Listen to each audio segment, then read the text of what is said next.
Welcome back to the Board Game Co channel, and this is a preview of Thors Cliff. Hey there gamers, it's Professor Meg here, and welcome back to the Board Game Co channel.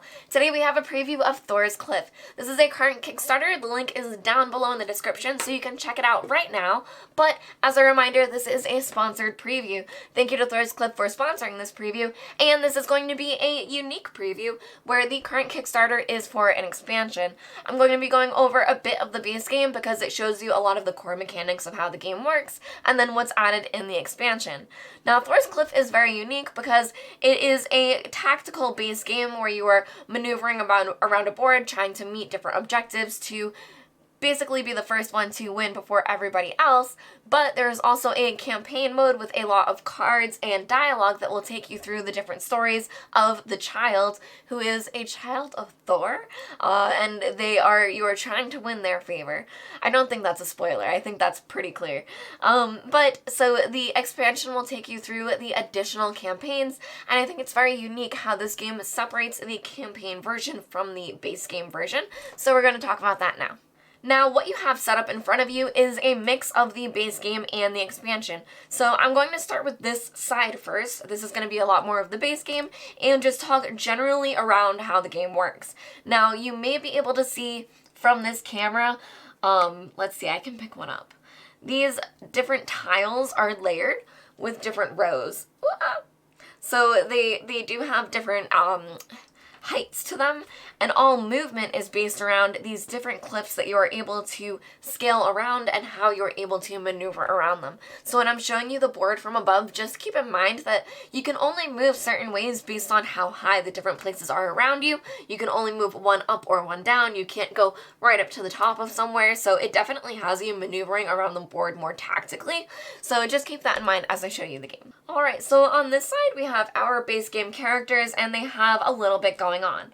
You can see that they each have a health track. Vera is a little bit special because she does things with potions, so she has slightly less HP than everybody else. They also have starting coins that they have, and they have their warriors that they're able to summon and their goads. So these are the different pieces that they will be summoning to the board, on top of having their hero miniature, which is able to do very special things. So their hero miniature is able to carry this red amber around, and one of the win conditions of the game is to bring 3 of these ambers to the central spot to donate to the child. Another way that you can win is if you are able to take 3 of these blue gems from the trolls that are around here. They are quite strong, so it's a bit difficult to do so. That's another way to win. And a third way that you are able to win is if you are close to either of those victory conditions, you are able to summon a rune, and then after that you have to protect the rune for 4 turns, and if you are able to do so, you then also win the game that way instead. But someone else could win by getting 3 blue gems if they needed to while you were protecting your rune, so it is a slower process, but a different way to do so. Now, the warriors will always behave a specific way. Your warriors are the ones that are helping you gain different resources from the areas of the board. To be able to have access to a resource, you have to have a warrior on that spot, and you will also gain silver for having your warriors in matching terrain types and spread out throughout the board. You'll also want your warriors on different terrain types if you want to get a bison, which will allow your heroes to move 2 instead of 1, and they are mounted, which means they are able to move through enemies on their first movement, and they get extra die in combat, which is pretty hefty. Players are going to start the game around the edges of the board, and as I said, they're going to be trying to bring these amber stones in toward the center to be able to donate them. However, you are also able to sell them for silver, so you are able to have an engine going in the beginning of the game and different options that are available to you. Another thing to note is when a hero is attacked by another hero, or that hero's warriors, whoever it may be, but when they're attacked, if they are knocked out, they will drop their different items, and they would then drop their stones as well. Now, combat in this game is based on these different dice. You can see that the red dice are all different sizes. Now, the bigger dice are better, and you can see that they get lower from there, but your different weapons will allow you to add different dice to combat. So you can see here that the bearded axe allows you to roll 2 medium dice when your hero is in combat. Your warriors also add 1 small dice for you and have 2 health. And you are able to upgrade your different weapons as well if you pay for them, and it will give you additional dice as well. Your goads are more versatile, where you'll choose a different ability every turn that they're able to do. Now, it only works when they're summoned to the board, so you do have to have them out, and you do only have one piece for that type of character, but they have 3 different abilities that you're able to choose from at the beginning of every round. They can either Berserker, which allows everyone, all of your warriors, to move an additional space or 2 spaces. They have healing, so you're able to heal instead. Or they have a lightning strike ability where they are able to add a black die of damage from a spot away onto a different enemy as long as they are alone on the spot. Additionally, there are different spots on the board where you're able to take different actions. There are kobolds where you are able to pay less to gain potions, there are hot springs where you can heal, and there are also places where you are able to gain silver. You're also able to go to the market to perform different market actions which are available to you, such as drinking mead to be able to heal, buying potions, or, as I said, upgrading your different weapons. Now finally, to go through what turn structure would look like, first you would set your ability for what you would like your goad to be able to be doing, and then you would do your movement. Now all units will move 1 unless they're mounted, in which case they would move 2, again unless they have their goads that are then berserking, and then they're also able to move 2 as well. Then you'll go through combat, which I kind of described, but basically what you'll be doing is taking the different die values of the groups that are within that tile. Basically, when you enter an enemy's tile, however many enemies are there, they will roll their dice, and you will roll your dice for your units, and then you will compare them and assess damage. You'll do damage onto their people, and you are also able to protect, which is negating 1 die. Now, warriors do have 2 health, and then getting into things over here, different things will have different healths where you'll want to allocate it differently, especially the trolls as well have higher amounts of health, but you can also choose to assign all of the damage straight to the hero in an attempt to kill them as well. Their health is known, so for example, Barrett is currently at 8. If you're able to do that much damage, you would also knock her unconscious instead. Going through the additional phases, you would then gain silver. You would gain it for all of your warriors that are on the same color tile, but spread out. So if you had one here, here, and here, you would gain 3. Oh, sorry, you would actually gain 2 because you always need 1 more to be able to gain silver. It's basically the number on the tiles minus 1, meaning that you can't get it for just 1, you need a group of at least 2 to gain silver. You're then able to perform your actions, which are at the different locations, and they do have you do the different things as I went over, but that's the opportunity of when you would be doing that. And then you're able to recruit. This is when you're adding more of your units onto the board, whether they're warriors or goads, and you are paying for this with silver. Each warrior would cost 2 silver, and each goad would cost 3. Then after that, players are allowed the option to play a haste potion, which will allow them to take an additional movement with their hero on the board, perhaps moving them further to somewhere they may need to be, or moving them out from somewhere that's more dangerous. When enemies do fight, for anyone that does survive, they then have to retreat back onto where they came from, and if the attacker is the one that wins, they gain 1 silver for each one that they've knocked out as well. Now that is a lot about how the base game works. Basically, you are going to be racing around the board trying to meet these different goals, whether you want to deliver the most of the red amber, or if you want to get the most blue crystals, then you'd be attacking the trolls, but be careful because everyone might be attacking you as well. It's also, as I said, a labyrinth map where you're moving around these different cliffs because you're only able to move certain ways, and something that makes the base game very strategic is that the only luck that is involved is where these are placed, the tiles are shuffled around, and the dice that you're rolling for combat, which you do know the values of the dice and what you're going into combat with. You generally know the odds of what you're going to be rolling, so the base game is very strategic. The campaign, however, takes you through a story. You are these characters playing through trying to help this child, and there are different things going on. They do this in a few different ways, but one of them is that in the book, they have different dialogues that you'll be reading, different narrative texts that you'll be discovering what's happening around you and finding out why you need to help. Then after that, there is a time track for you on one side of the base game board, and there is also these sanctuary cards that you'll be flipping over.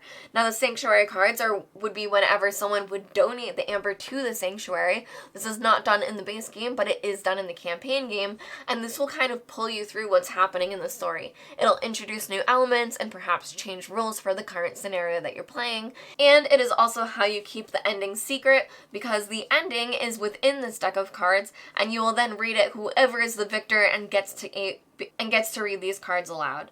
As you can see here, the Sanctuary cards, they're set up with A and B, which is how you would start the story, and then there are a bunch of C cards which could be randomized, and you would encounter them in different orders. Z is red when the game ends, and here are the time cards which you'll go through, which again introduce different mechanics. So you can see that it starts with spring, goes through summer, autumn, and eventually to darkness. This is the time cards, and the final deck of cards are these special cards. Now when you play the base game, it tells you what you start with, which are the bearded axes, but when you're playing the campaign, you interact with different things, which will have you unveil different special cards. I won't get too much into spoilers, but for example, this is a flask, which you will then be able to use for different things throughout the game. So as you can see through the book, the other side of this board and these 3 decks, you are pulled through a campaign that is much more of a narrative story. There is a bit more luck involved and different things that you'll be encountering as the players, and it offers much more time of gameplay as you are being pulled through the narrative. And that's Thors Cliff. So let's talk about the expansion today. The expansion is going to be adding 2 things. One of them is 4 more playable characters. They're called the Skraelings, and they ride mountain lions and summon different beasts, so I was absolutely in love with them from the start, but they behave very differently, and I thought it was very interesting that the base game characters all have similar stats. They're all different and have different abilities, but their character sheets are very similar, and the Skraelings are completely different, but all very similar to each other. So you can tell that they're a completely different group of people that are coming into battle on Thors Cliff. They are answering the call to the child. They also want to find red amber for her, so they are accomplishing the same goals where they want to either have the amber delivered to the sanctuary, or they want to gather the 3 blue crystals, but again, like I said, they behave very differently. They ride mountain lions and shoot bows and arrows. A great way to identify them right off the bat is that our base game heroes have a round base and our expansion ones have a triangle. I'm not sure if that will stay in the future games, but I think it was a very clever way to know who belongs to who. Now, you can see your Skraelings over here. They start with a knife and a short bow. Short bows allow them to attack from range, which is 1 range away. You can see it from the symbol here, so it's 1 medium die from ranged, or they can attack with a knife, which would be 2 small dice. Now, in the base game, you have 7 warriors, and you eventually unlock 3 more, ending with 10. The Skraelings instead have hunters, and you only get 4 throughout the game. They are more powerful, and they're also able to attack from range, but they do cost you 3 to be able to summon, which makes them harder to summon at the beginning of the game as well. Now, your Skraelings do also start with the red amber, so they are able to sell those at the beginning of the game if they want to be able to afford hunters right off the bat, but they are definitely different from the warriors that you usually see, and especially with their ranged ability, making them more of a mix between the warriors and the goads. Now, something else to note is that the goads are these wooden tokens, and the hunters are 1 size smaller, so even from the board you can tell exactly what type of units are what, so it's very clear whose are whose and what type of unit they are. Now, the other thing that the Skraelings are doing are placing these different camps. At the beginning of the game, they can only place the first 3 camps, and they allow them to do different things, such as healing, climbing, which allows them to scale around the different cliffs, which as before you wouldn't be able to do, and then after that you are able to summon these different animals. You can summon an eagle, and then eventually a wolf, and then eventually you can summon a bear. A bear attacks with 3 large dice, and trust me, it is very fun to see that happen. I didn't mean to roll that on the board that badly, but you can see that's just a beautiful bear attack. Now, something I didn't note yet with range is that range also ignores height. So anyone that is around you, you are able to hit, and you don't have to worry about how high or low they may be around you. Now, as if that wasn't enough, the Skraelings are also able to summon eagles. The eagles have flying, so they are able to fly around the board, ignoring how high the different cliffs may be, which also helps them maneuver around the board. The Skraelings are all about being able to reach you from afar and overwhelm you with their different beasts while they build up to getting their bear out and trying to mitigate the different damage that you're doing to them along the way. One other fun thing to note is when the Skraelings become mounted, they are on mountain lions instead. So previously it was bisons, and the miniatures for these heroes are on bisons, but the miniatures for the Skraelings are on top of these adorable mountain lions that, I'm sorry, I just love them, but they also add a black die to combat, so they will bite for you as well. You're also able to upgrade your different weapons here, so your short bow will become a horn bow, which would be 2 medium dice, and your knife would upgrade to a spear, which allows 4 small dice, which really pinches. The other thing the expansion will add is Angrboda. Angrboda is this scary giantess. Instead of having the trolls around you, she will have all of the different gems within her body, and she will be walking in a circle around the board, terrorizing all of the different heroes while you are trying to break these different gems free from her. It is a winning condition that you can do. However, I think when she's out, your best bet is to try to just run those red embers up to the child and donate them to the sanctuary. Angrboda has her own board, so she does have the different things that she is doing, and she will also have a different rage track. So she can either rage ×1 or ×2, and that means that she'll be doing different things to the heroes as she is moving along the board. Now, as I said, keep in mind the trolls would not be here, so she would be moving along these spaces, and you wouldn't have to worry about the trolls instead. Now, the scary thing about Angrboda is that as her health goes down, she will move faster and faster in a circle around the board. So as you are trying to deliver those red amber, you'll be moving in and out of these areas, and if your hero is only allowed to move 1 or 2, it is possible that you could be caught when she is moving around the board, especially the more hurt she gets, as she'll be moving 3. Her movement will stop as soon as she enters melee combat, and after that she will swing pretty heavy at the different players. Now, what I don't have in front of me is everything else that will be added in the expansion, which is the campaign.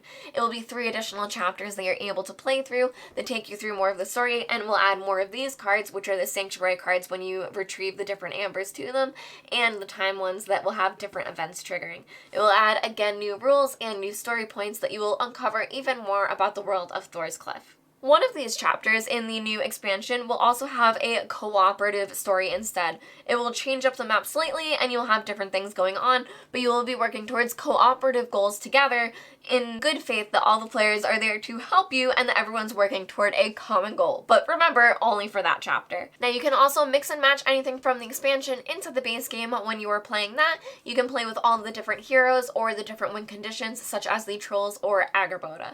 This has been a preview of Thors Cliff. As a reminder, the link for the campaign is down below for Kickstarter, and I am Professor Meg. Thank you all for watching the Board Game Co. channel. I really appreciate you watching all the way to the end of my previews, and I will see you next time. Bye!